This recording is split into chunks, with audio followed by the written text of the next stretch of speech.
I'm welcoming Mr. Kazibwe on the floor. We can't wait to listen from you. You're most welcome.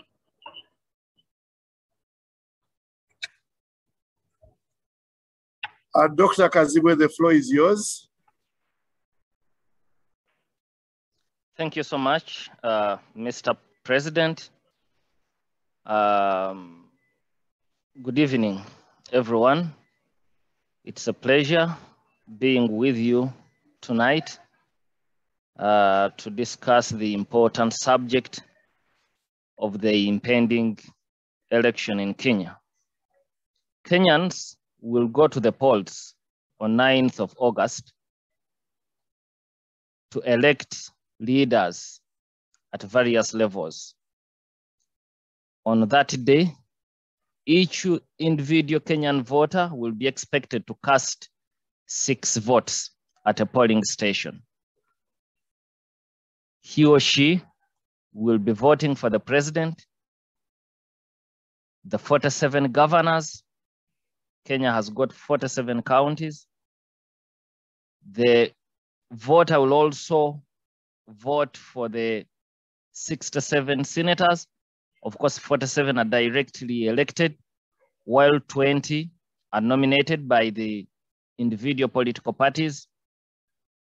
Voters will also elect members of the National Assembly. These are directly elected. They will also vote for the county-woman representative in parliament. Each of the 47 counties of Kenya is represented by 1 woman representative. The voters will also elect a ward representative. A ward representative in Ugandan political parlance would be equivalent to a district council. So the voters will have the responsibility to elect leaders for those 6 positions. So you walk to a polling station and leave after casting those 6 votes.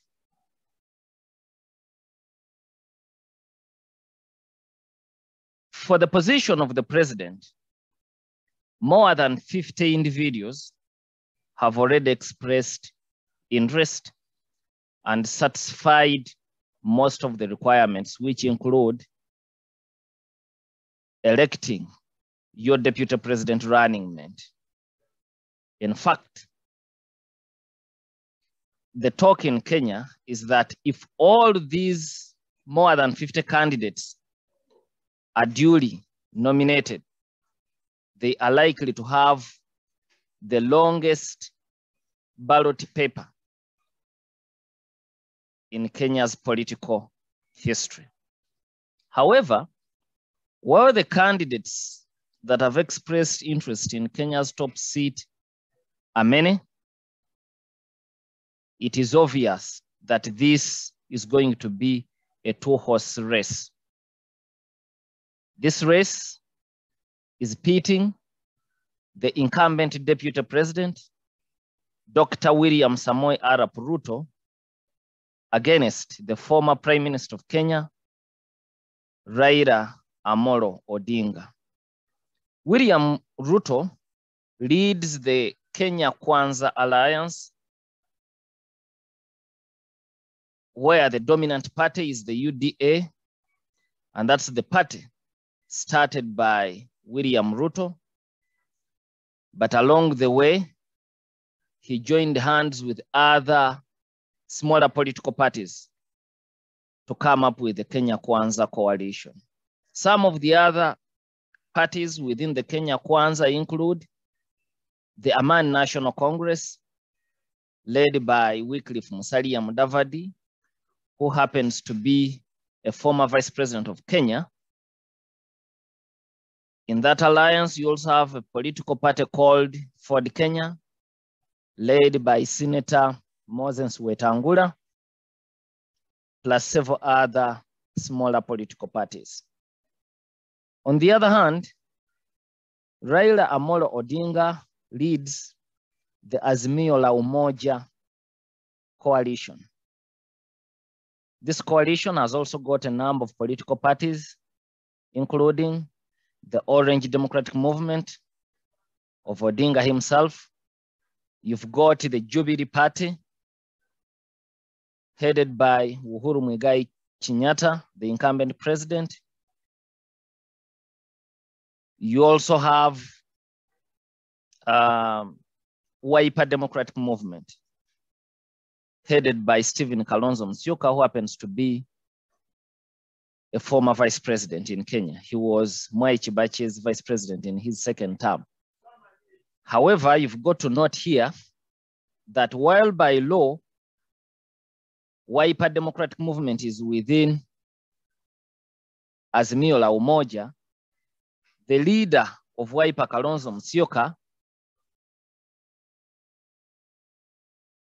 declared a week ago that he had ended his ties with Azimio la Umoja the moment he was not elected to run as Odinga's deputy. Mark you, in the last two presidential elections, Kalonzo Musyoka has been Odinga's deputy. So Kalonzo and his supporters expected that this time around they would still be given the opportunity to deputize Odinga. The moment it did not happen, he declared that he had quit the coalition. But however, matters of coalition are tougher in Kenya. They are governed by strict laws, in that when you form a coalition, you've got to deposit the coalition agreement with the Register of Political Parties. So there are rules you've got to follow. Even when you want to leave, there are certain rules. So the Register of Political Parties has since told Kalonzo Musyoka that officially, it's going to be difficult for you to leave the Azimio la Umoja. A couple of days ago, members of the Wiper Democratic Movement sat and agreed to convince their party leader to start negotiations of rejoining Azimio politically, but legally he's still within Azimio. But politically, he had declared that he had quit. So now negotiations are ongoing for Kalonzo Musyoka to come back to Azimio la Umoja. So those are the leading three political parties. Why do I say the leading three political parties in Azimio la Umoja? Kenya's politics is largely influenced by ethnicity. So those political parties I'm talking about have got a huge following in their backyards. For example, Wiper has got a lot of support from Ukambani, where you find the people who belong to the Kamba tribe. Jubilee has also got a sizable number of supporters in central Kenya. ODM has got a lot of support from Luo Nyanza. So, but besides those three big parties within Azimio, you also have other smaller notable political parties. For example, the National Rainbow Coalition, Kenya, in short, it's NAK Kenya, led by Martha Karua. She has since been chosen to deputize Raila Odinga. That party had joined Azimio la Umoja some time back. Within the very same outfit, you also have another party called NAC, National Rainbow Coalition, led by Charity Njiru, the current governor of Kitui County. So those are two different political parties. You have NAK Kenya led by Martha Karua, but you also have NAC led by Charity Njiru. Initially, this was one political party led by Mwai Kibaki when he became president in his first term. However, along the way towards the end of that first term, there was a lot of confusion within the governing coalition and the governing party. Kibaki was forced to create another political party called the PNU, part of National Unity. It's the outfit he used to stand for his second term. So his former supporters and ministers had moved a step ahead of him to take over the political party. But even in that move, the party ended up being split into two. Charity Njiru got NARC, and Martha Karua got NARC Kenya. But they are still surviving political parties within Kenyan politics. So those are some of the major political parties within the Azimio coalition. But in a nutshell, the two most important political candidates in this election are Raila Odinga and Dr. William Samoei Arap Ruto. Now, this election has got a lot of implications, both political, social, and economic, for the entire East African region. First of all, we know pretty well that Kenya is East Africa's economic powerhouse. So if it sneezes, all of us will have to catch a cold in one way or the other. Secondly, Kenya is also the gateway to majority of the countries in the East African region. To be specific, you can talk about Uganda, Rwanda, South Sudan, Burundi, and the Democratic Republic of Congo, especially the eastern part of DRC. So lots of goods that end up in these countries from abroad pass through the Kenyan port of Mombasa. So what does that mean? If this election is to result into violence, like we observed in 2007 December, we would all be affected in different ways, because many goods that we use have got to use the route through Kenya, especially from the port of Mombasa. And we remember that during the violence of 2007, many Ugandans, many traders from Rwanda, many traders from DRC who lost their property were never compensated. Some even went to court and won in a compensation case. But for all these years, they've never been compensated. So it is a huge challenge for many of these countries. So as we draw closer to the election date of August 8th, this election means a lot to all of us. So we've got to wait with bated breaths to see that the election does not cause post-election violence as it happened in 2007, December and January 2008. You may recall that more than 1,500 people lost their lives as a result of that violence. Others were permanently injured. Others had their businesses collapsing for good. So as the election day draws closer, it is important for all of us to pay attention to this Kenyan election and prepare ourselves for the unlikely event.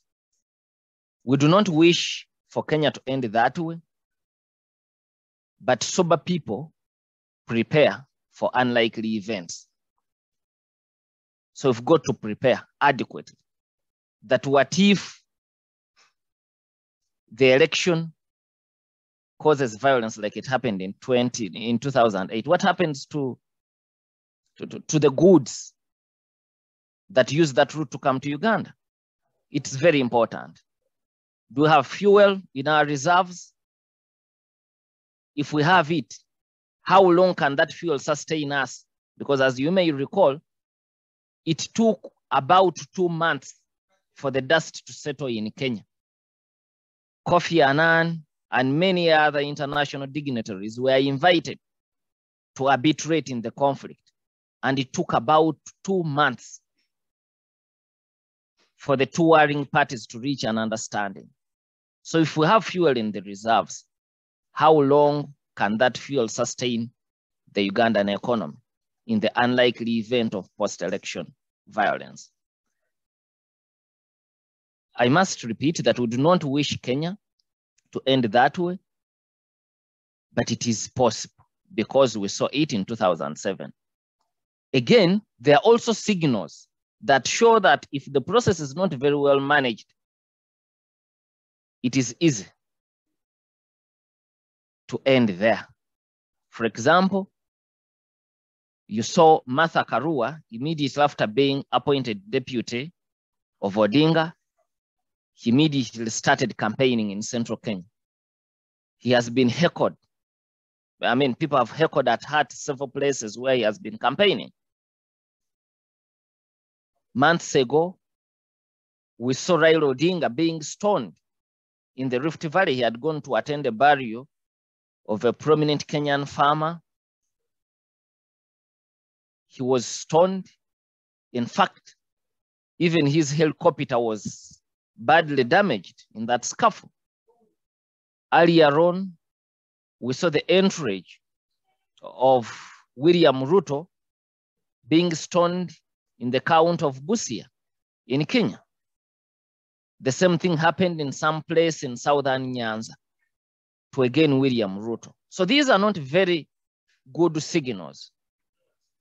So that's why it is important for Kenyan institutions in charge of maintaining peace and order, and those responsible for preventing such chaos, to be on high alert to forestall a repeat of the 2007 violence. It is also important for the judiciary in Kenya to continue to continue building the confidence,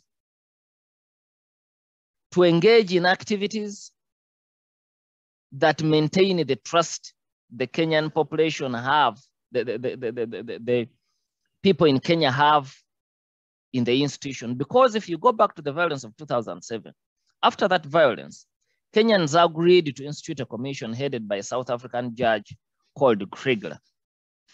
And in his findings, Kriegler observed that Kenyans on the opposition chose to go to the street because they did not trust the judiciary.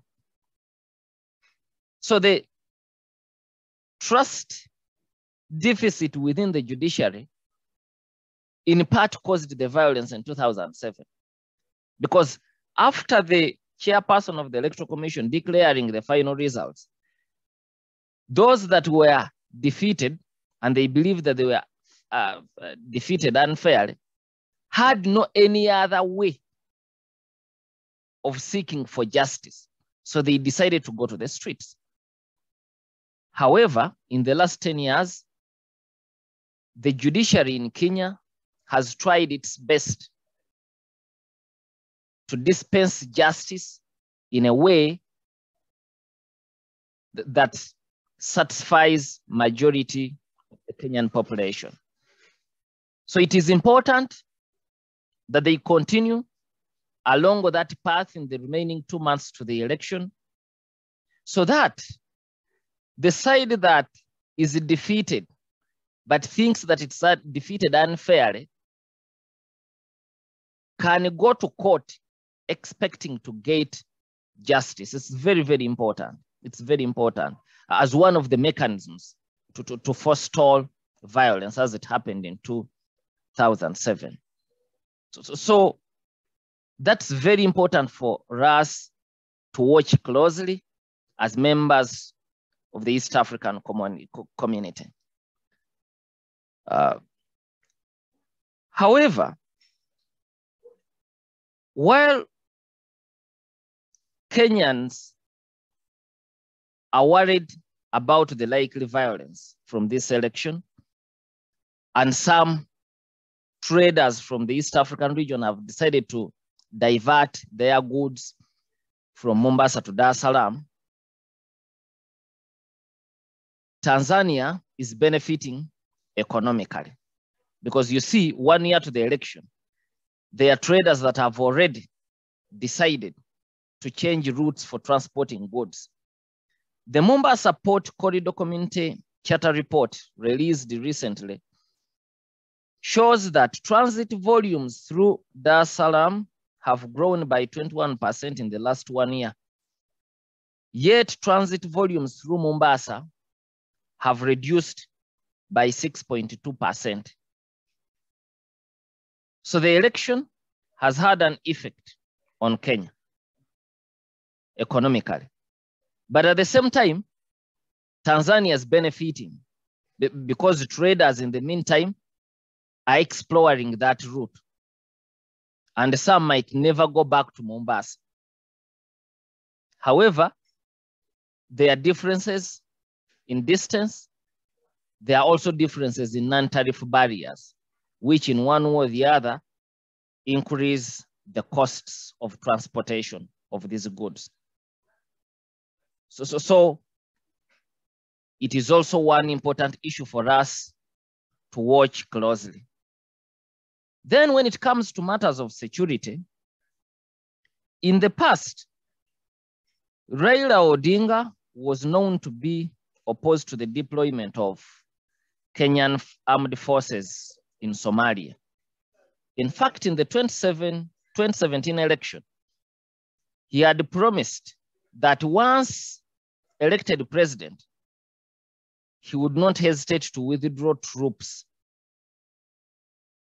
from Somalia.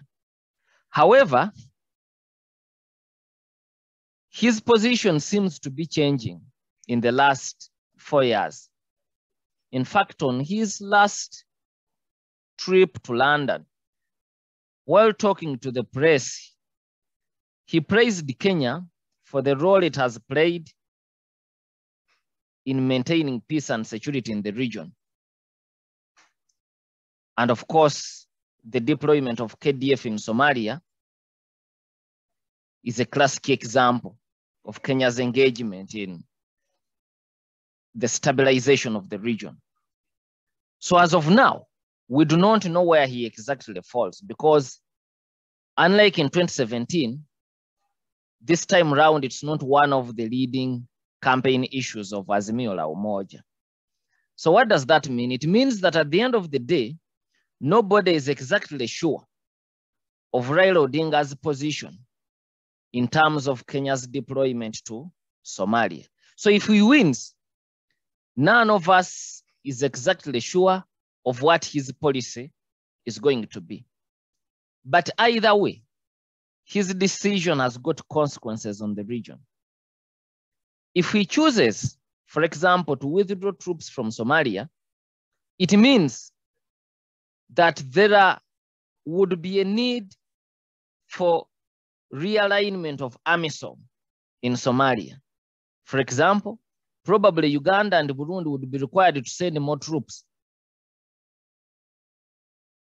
to Somalia. Yet at this time, the discourse focused on reduction of troops in Somalia. So the discourse would completely change if he chose to take that position. If he chose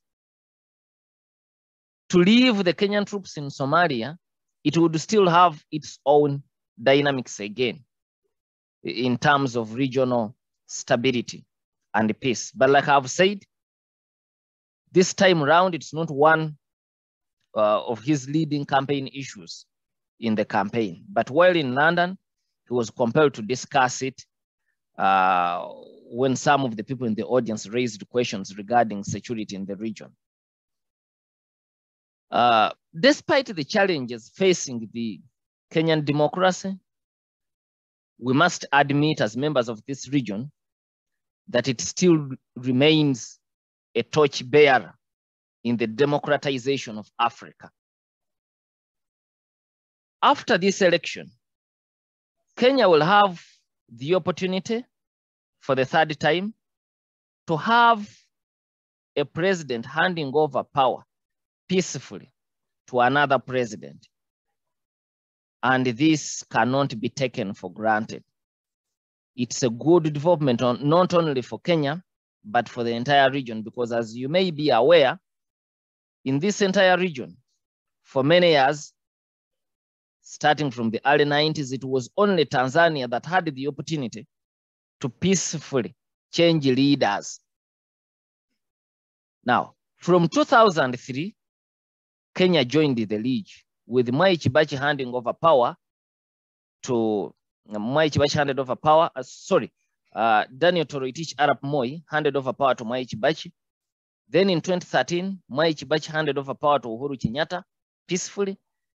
Then after this election, we're also going to have another opportunity where Uhuru Muigai Kenyatta will be handing over power to either William Ruto or Raila Amolo Odinga. So this is a very good development for the region, because you see in the past, when it was only Tanzania, it was easy for people in these other countries to console themselves that probably democracy and peaceful handover of power is not part of the African DNA. But when the list of countries that have been able to do so grows closer to us, it becomes a very good example, and it's a very good development. It's one thing that encourages and motivates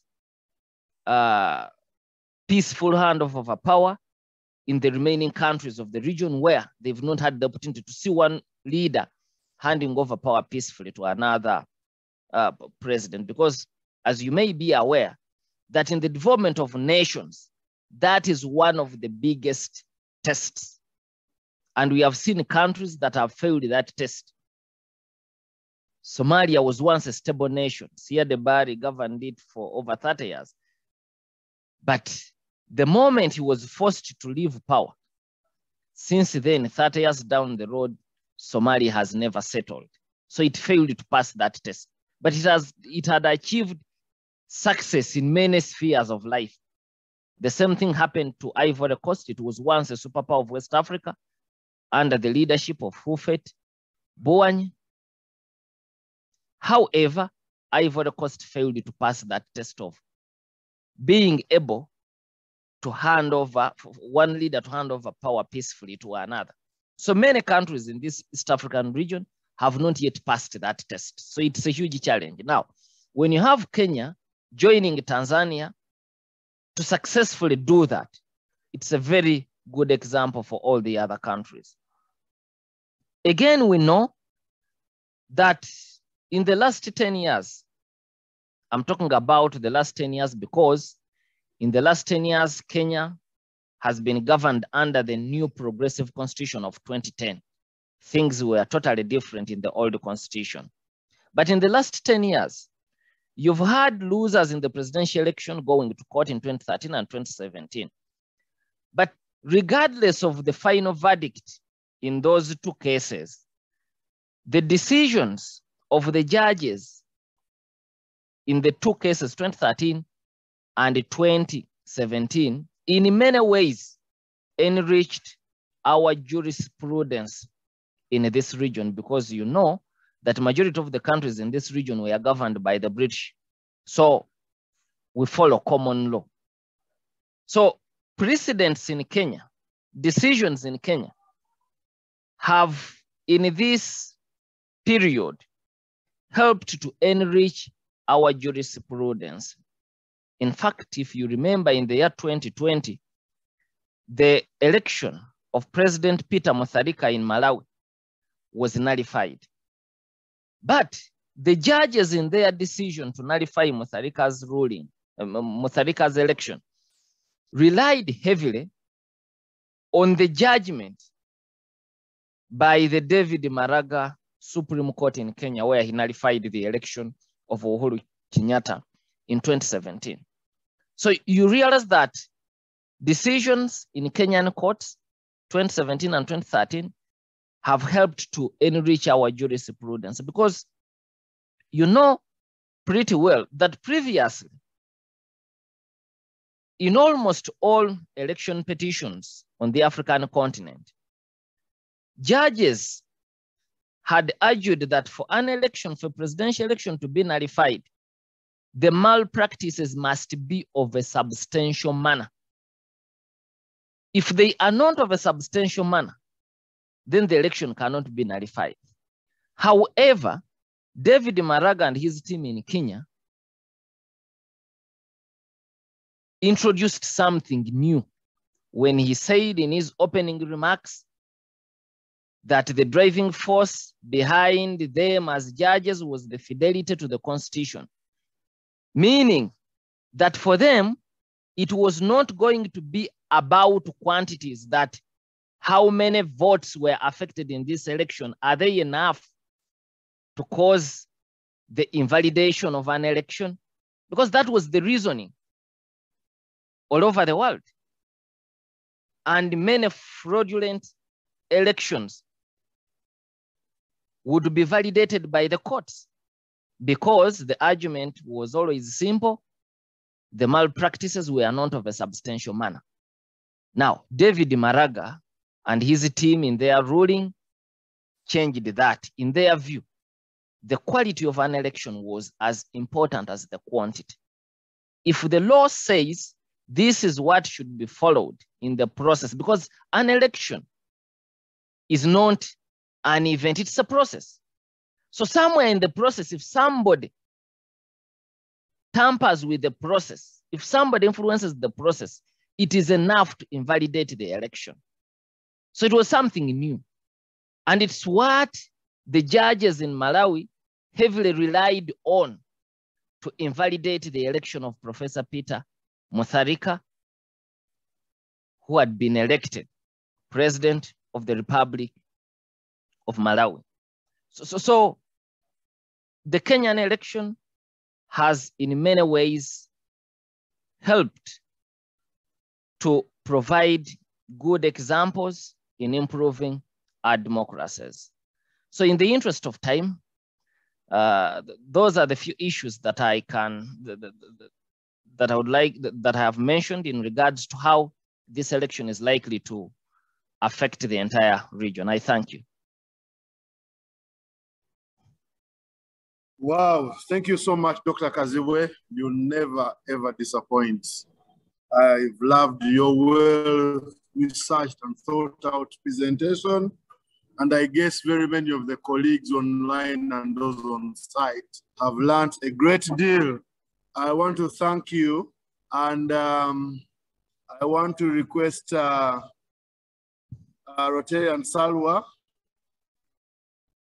who is online, to help moderate the question and answer session.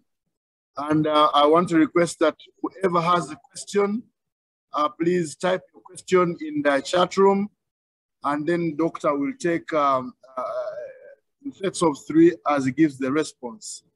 In the meantime, I want to welcome all of you that have joined us this evening for our fellowship. I have seen a couple of people online. I want to welcome you to the Rotary Club of Chira Weekly Fellowship. I have seen our AG, Madina Friday, very much welcome. And there were a lot of district officials. I've seen a DISCON chair, Phyllis Kwesiga. I've seen PAG Andrew Galambi. I've seen PE's Justin of Kampala, Sese Islands, and Chigunu Mohammed of Nakawa, and my colleagues, the Changemaker President. I've seen Catherine Omaswa. I've seen Florence Nasanga from Woblenzi, and Dennis Manga from Namugongo. So for those that have questions to put through to Doctor, please type them. For purposes of expediency and management, Doctor, I see a comment on someone asking you to comment about the Hustler versus the Dynasty narrative. I think that is a comparison of the two camps in Kenya. But also importantly, I also want to ask a question. Do you think that the fuel crisis in East Africa is also as a result of the Kenyan election? Because I'm meant to understand that the presidential candidates and the current president are very big players in the oil and gas sector, with links to various sub-brand petrol stations such as Rubis and Starbucks. Do you think there can be some bit of hoarding as a result of creating money for the campaigns? So, Doctor, I think for now, those are the two questions that you can take as we wait for others. For those that feel that you can raise your question, you can raise your hand and you take it on and you ask it yourself. Thank you, and over to you, Doctor. Okay, thank you so much. I'll start with the hustler versus dynasty narrative in Kenya. In fact, the election in Kenya has been framed that way, and that's how William Ruto wanted it to be. And it was worsened by Uhuru Kenyatta choosing to support Raila Odinga, at the same time abandoning the gentleman he had worked with during 2 election cycles. So William Ruto knew that this was the better strategy for him to position himself as the savior of the masses. But of course, as we know, he's no longer a hustler in any way. He's one of the richest guys in Kenya, running businesses in the entire East African region, not only in Kenya. But as a smart politician and as a strategist, he knew that this movement would help him to become more powerful. In fact, it is this movement that has made him the most popular candidate in Central Kenya. And as we know, the people in Central Kenya, the Kikuyu, the Merus, and the Embu, do not have a major candidate this time around. That's why you see the deputies of the 2 leading candidates are from Central Kenya. So Central Kenya is going to be the battleground. But it is this hustler narrative that William Ruto used effectively to create a wedge between Kenyatta, who comes from Central Kenya, and the population. In fact, the Odinga team knows pretty well that they cannot win Central Kenya. The best they can do is to reduce the percentage of win in Central Kenya as they look for votes elsewhere in Kenya if they are to win this election. But it's the hustler movement that has enabled William Ruto to be able to get a lot of support in Central Kenya. But in the true sense of it, besides the politics and how it has benefited him, William Ruto as a candidate, I mean, I'll give you an example. Earlier this year I was in Kenya doing some research and conducting focus group interviews. And we asked a question related to that hustler narrative. And one of those local people in Kenya told us, but we know William Ruto's daughter who got a job at Kenya's embassy somewhere abroad before even graduating from university. Of course, it wasn't a job. We clarified later on to these people that it wasn't a job.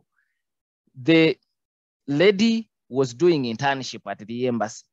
But to that ordinary Kenyan, Ruto's daughter had gotten a job because she was a daughter of a deputy president. And his argument was, if we are talking about dynasties, dynasties exist on the 2 sides of the divide. On Kenyatta's side, you have the dynasties. Even because when you talk about dynasties, you're talking about the characteristics. What do dynasties do? They favor their own. Everything is theirs. The others are just followers. So In the actual sense, the two groups qualify to all be dynasties. But William Ruto was very smart to create a narrative that for him, he is here to save the common man. So in conclusion, in reaction to that question, I must say that the movement has worked pretty well for William Samoei Arap Ruto. That's why in central Kenya, Odinga and Kenyatta chasing from behind. The second question focused on the fuel crisis in the region, and Medu was asking, can it be linked to politics in one way or the other? My response is twofold. For starters, we all know that there is a global turbulence, a crisis of sorts, occasioned by the war in Ukraine. Everybody understands that. But however, besides that, individual states world over have been able to come up with mechanisms to absorb those shocks.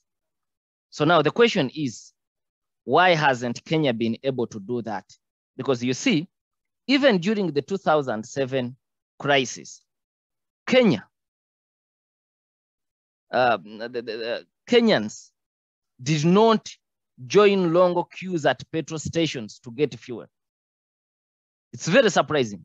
Even in 2007 and 2009, despite the violence and the disorganization, the mayhem in Kenya, the fuel crisis was not as bad as it is today.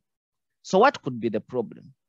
And the problem is certainly linked to politics, because you know what?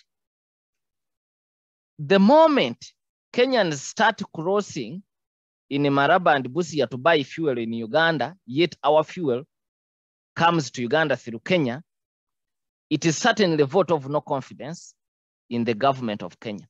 In fact, that's why you saw the Kenyan government becoming tougher on some of the people who run the fuel companies in Kenya. In fact, one of them was even deported and taken back to his country of origin because they believe that there is some element of sabotage within the industry, and it is in one way linked to politics. So there are two benefits for politicians here, especially those that want to discredit the reigning government there.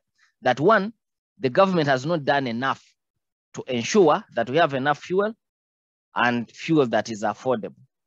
But two, by engaging in hoarding and these unfair practices, they are able to get more profits, which would be used to finance their campaigns. And you know, an election in Kenya is very expensive. You can't compare it to an election in Uganda.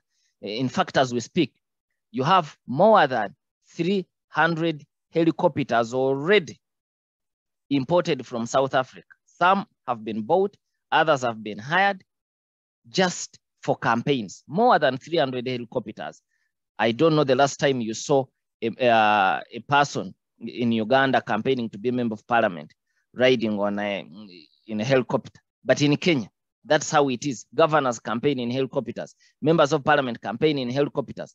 Presidents and their teams move from place to place in helicopters. So the election is expensive. Even when you go to what we call media buying, going to not bribing journalists, but buying advertisement, paying for billboards. The election is very expensive in Kenya. So it's a fact that the crisis has been worsened by, there are many other factors that we all know, but the politics and the campaigns have in one way or the other worsened the situation in terms of the fuel crisis in the region. Thank you, Dr. Sam. We can take the other set of questions. The first one is, how are these parties funded? It seems to be easy for the aspirants to form and sustain parties at a very high cost, again citing the helicopter example and the media buying that you have just spoken. Another one comes from Peter Paul Opata, who is asking, Dr. Sam, to what extent do you think the other leaders in the region are actually taking any lessons. Do you see any indications? And I think this will revolve around the fact that we've had the two warring parties visiting us in recent times. And a question from Patrick here is that I'd like to assume that this election in Kenya might be different from all previous elections.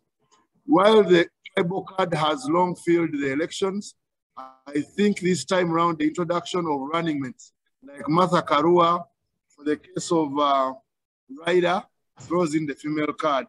We all know her long history in female activism.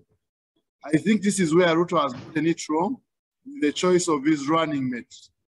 And again, to target that question, someone asked a question that they sent directly to me to weigh in on the strength of Martha Karua versus Gachagua as running mates for Ruto and Raila Odinga. The other one comes in from Changemaker President Catherine Omaswa from RC Portland. She is complimenting you for the great presentation. She says you are well supported, evidence-based and highly informative arguments have provided good food for thought going forward. And the last question from the broadcast house here in Chira is from Notarian Fred Mubiru, who is asking that from your understanding of the ongoing political discourse and dynamics, what is the likelihood of political violence not surfacing during and after the election? Over to you, Doctor. Thank you so much. First of all, I wish to thank all of you who sent compliments, thanking me for the presentation. I thank you too. The first question was how a party is funded in Kenya. First of all, the taxpayers fund political parties in Kenya. So they are very well funded by the government of Kenya. And there is a formula how that is done, of course, with guidance from the registrar of political parties, especially when it comes to parties that formed coalitions ahead of elections. So there is a clear formula for how those funds are divided amongst the political parties. But however, you know that those funds would never be enough for a campaign. The difference between Kenya and many other countries on the African continent, or where democracy is still emerging, is that since 2003, business people have been allowed the latitude to freely fund political parties of their choice. And you haven't seen authorities deliberately running down businesses. Of course, humans make errors. There are instances where I have seen the Kenyatta government almost closing, the government through the Kenya Revenue Authority almost closed the Kerochi breweries of Tabitha Karanja, who decided to join Ruto's UDA. But because the civic competence is slightly higher than average, and the political maturity is also slightly higher than average on the African continent, the impasse was amicably solved, and the company was allowed the opportunity to continue operating with a negotiated agreement of how they were going to pay the taxes they had not paid in a long time. But in simple terms, Kenyan businessmen in the last 20 years have been allowed the freedom, by and large, have been allowed the relative freedom to freely associate with the political parties and the candidates of their choice. So you support the opposition or you support those in government without expecting serious backlash on your business. Even when you compete for government tenders, you'll be able to get them. That's why you see billionaires on either side. If you're talking about Al Hassan Joho in the opposition, you're talking about a billionaire. Talking about guys like Kabogo, you're talking about a billionaire. On either side, you have billionaires. So people freely engage in politics. Serious business people are standing for key positions, which is also important to note for a country like Uganda, because you see in Uganda, one of the problems we've had in the past, serious people, academicians, professionals like you, do not want to join politics because you say it's that. Now, Kenya is now a step ahead. Serious professionals, professors, lawyers, diplomats, serious businessmen and women quit very important positions as CEOs of top companies. I mean, just imagine the guy now running for governor in Nairobi. He's a high flyer, a top CEO. He's a global African of sorts. He quit his job in a very reputable global company to come and stand for governor. So this allows political parties to source for funds which are used in campaigns and to grow political parties. So it's something important for all of us to borrow. Then the other question was, are leaders picking lessons in the region? I don't think I'm in a very good position to answer on their behalf, but my wish is they should be able to pick lessons. In fact, one of the lessons you pick from the Kenyan election is that the politicians have put Kenya above themselves. Even when they exchange bitter words, when an opportunity comes for them to sit and discuss issues, they will. In fact, even tomorrow, there is a national prayer breakfast. You're going to see Kenyatta, you're going to see Raila Odinga, you're also going to see William Ruto. So they know that we can disagree. Political, I think this is one of the lessons they have learned since 2007, that it's okay to disagree, but at the end of the day, we can work together. So I don't know if they're picking lessons, but my wish is that they should be able to pick lessons and put themselves below their countries. There was another subsection here in relation to this question, that what's the influence of other leaders on the Kenyan election? I mean, I have also seen Raila Odinga in a Kampala meeting, the head of state. In the past, we saw William Ruto here. I should say the external influence on the Kenyan election is certainly there, but it should not be over-exaggerated. I can assure you, the structures and the institutions in Kenya have been built in the last 10 years to such a level that external influence has got its own limitations. That external influence has got its own limitations. In fact, the external influence is largely symbolic. When you see Raila Odinga coming here, it is largely to demonstrate to Kenyans his credentials to engage with the regional leaders. That's why you've seen William Ruto going to the United States, to Europe. You've seen Odinga in India. I think we should be able to see the influence from that perspective, but not to think that somebody from Kenya, Tanzania, Uganda, or Rwanda can fix an election in Kenya. That's impossible. That's impossible, I can assure you. But there is some secondary influence. Because if you become a leader in Tanzania, if you become a leader in Rwanda, if you become a leader in Congo, you should be able to relate with other leaders. You should be able to be, you should be in a position where you're treated as a peer. So that's why you see these leaders like Raila Odinga coming to Uganda to meet the head of state. Before he came to Uganda, he was in India. He met the Prime Minister in India. He went to Europe. He went to America. And Ruto has also been doing the same.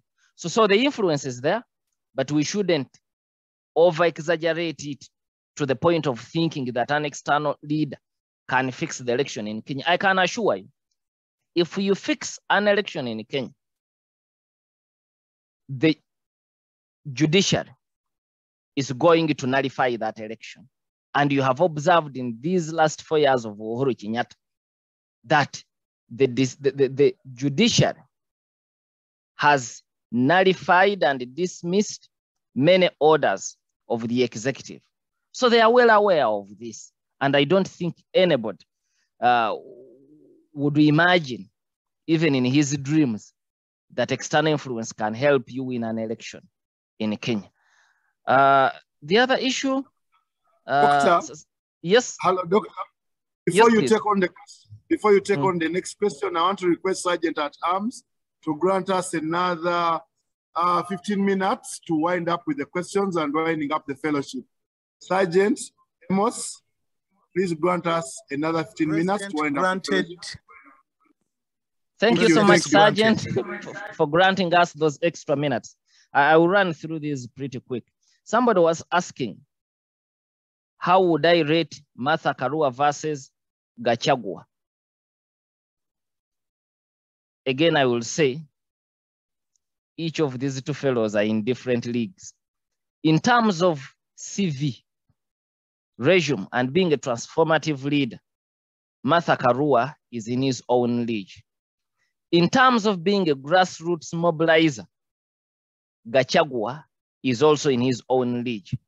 So, the two head-to-head, put head-to-head, you may not be able to get an objective analysis because the roles they are supposed to play in supporting the people they are assisting, because you see in Kenya, Deputy President is a principal assistant to the president.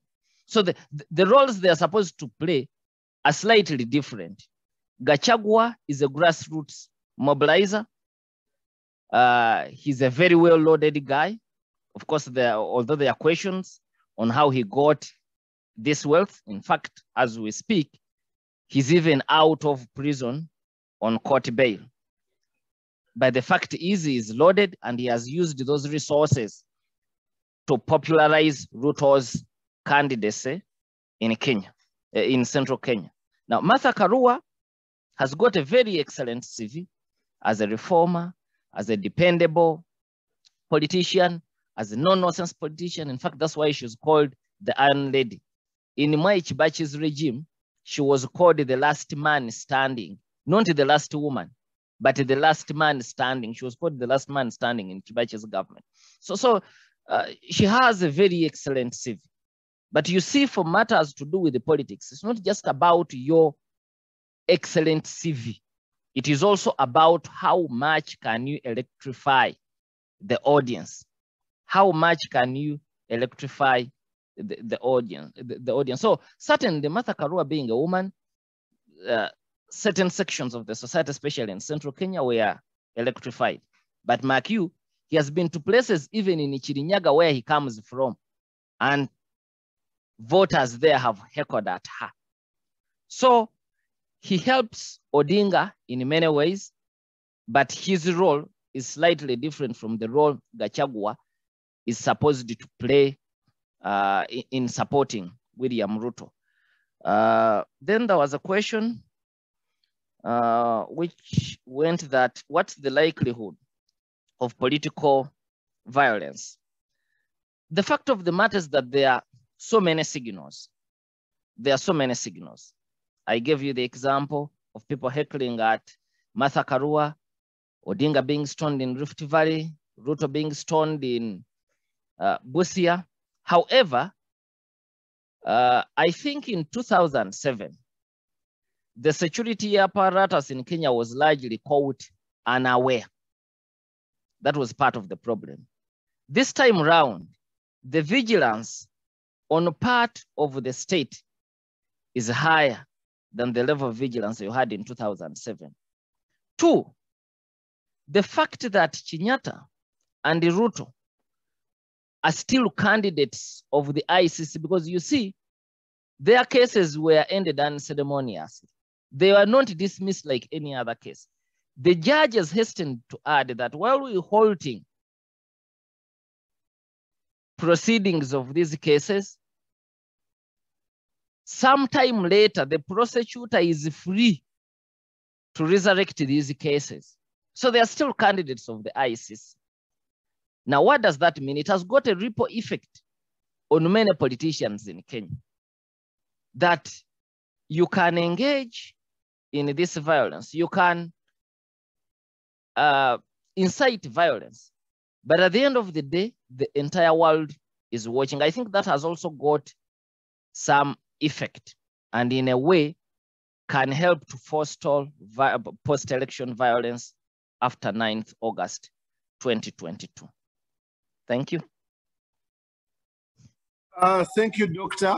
Maybe the very final question is from Christine, and it goes as follows. What, in your view, is the position of independent candidates? Sorry? Do you think, what, in your view, is the position of the independent candidates? Do you think the increase in independent candidates in Kenya will impact the position of the political parties?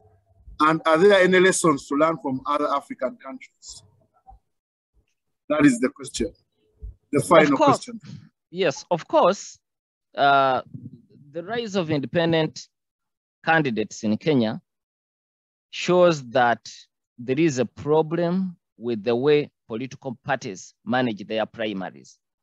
Because the majority of the people you see now running as independents are people who initially participated in primaries and were not declared winners.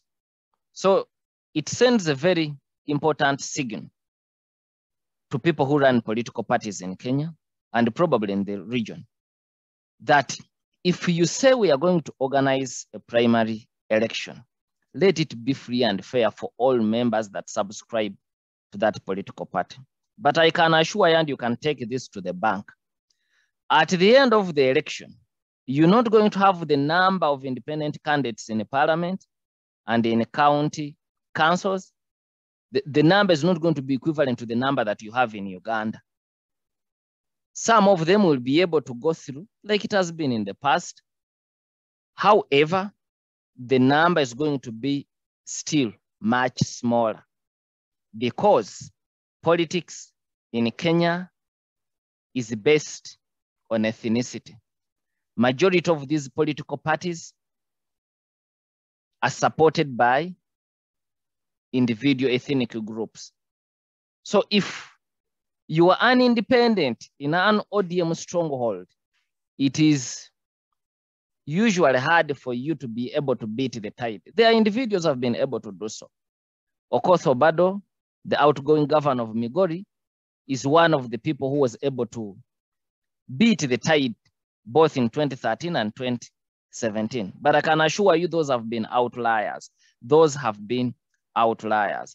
But the most important thing is it sends a very important signal to political parties that you've got to organize better when it comes to primaries.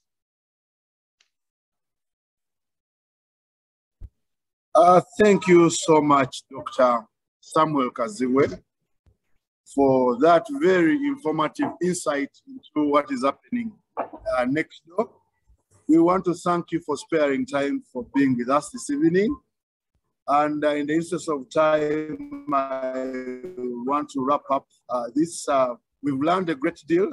Personally, you have introduced this substantiality test versus the fidelity to the Constitution. And I think the substantiality question has been all over the jurisprudence in Uganda. And progressively, like you have mentioned, judges have moved away.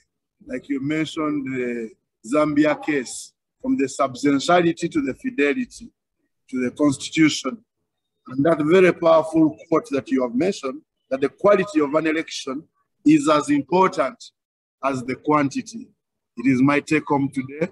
And I want to thank you so very much on behalf of the Rotary Club of Chira for really giving us this very wonderful presentation and growing our body of knowledge in the political sphere, but at the same time, the impact of politics next door to us here. And this is very relevant because as Rotary, as part of our 7 focus areas, peace promotion and conflict resolution is one of our focus areas. And I think this has brought out of relevance, but because it also has a trickle-down effect to the economy, economic development being a focus area in Rotary, we still believe that this topic has been very relevant, and you've presented it at the very right time. And I guess we have all picked up a thing or two, and this goes a long way into preparing us for the time to come in August. We pray that the good Lord will bless us, that there will be no post-election violence, and we have a seamless transition. At this moment, I want to call upon the sergeant to give us the roll call of clubs and the final statistics. Yeah, and as the sergeant comes, I want to thank all of you that have been with us this evening. I hope you have learned a great deal like I have done. Over to you, Sergeant, for the roll call of clubs and the final statistics.